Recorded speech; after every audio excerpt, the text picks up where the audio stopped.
Le Barça ne lâche pas le dossier Kanté. Sous contrat jusqu'en 2023, le Français ne devrait pas prolonger à Chelsea. Une aubaine pour les Catalans. En effet, ce choix validé par Xavi devrait apporter du physique et de l'expérience dans un milieu de terrain dominé par les jeunes joueurs comme Gavi et Pedri. Les discussions entre Kanté et le Barça pourraient s'accélérer toujours d'après le média catalan et le Français pourrait s'engager dès cet hiver. Le feuilleton sur l'avenir de Memphis Depay, plein de rebondissements, s'éternit. Il y a quelques jours, Xavi a assuré qu'il comptait sur tout le monde pour la deuxième partie de saison.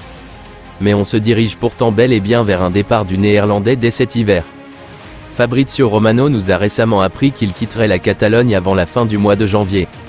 Reste à savoir quel club s'entendra avec le Barça et le joueur pour son transfert. Depuis quelques jours, l'Atlético est annoncé comme l'un de ses courtisans les plus sérieux. Depay lui-même serait enclin à rejoindre les Colchoneros. Mais le joueur de 28 ans pourrait aussi avoir l'opportunité d'aller découvrir la Serie A. Plus précisément du côté de l'Inter Milan. Selon la Gazzetta dello Sport, le Barça envisagerait de proposer un échange à l'Inter entre Depay et Joaquín Correa. Les dirigeants des deux clubs se seraient même rencontrés ce dimanche 15 janvier pour discuter de cette possibilité.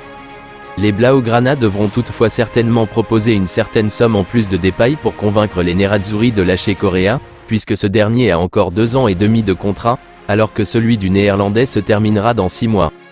On verra si le Barça et l'Inter arrivent à s'entendre pour Depay et Correa. En tout cas, il pourrait aussi conclure un deuxième échange. Car le média espagnol Sport avance de son côté que les deux clubs négocient aussi pour échanger Marcelo Brozovic et Franck Kessié. Cette fois, il s'agirait d'un échange sans indemnité en plus de la part d'un des deux clubs.